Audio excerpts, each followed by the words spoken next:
के विधनवा कैसे करभिया ना देखा खिंचल ना हालो हमारा नाम के तोरा देखा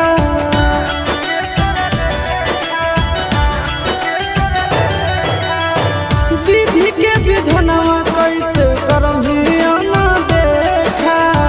खिंचल ना हालो हमारा नाम के तोरा देखा आगे के गो दिलवा में रहो दोनों के परानवा आगे दोनों के परानवा चुटकी भर से नूरा कर दिल कौया ना जान गे किस्मतिया में जे लिखल रहतो उहे न होतो जान गे किस्मतिया में जे लिखल रहतो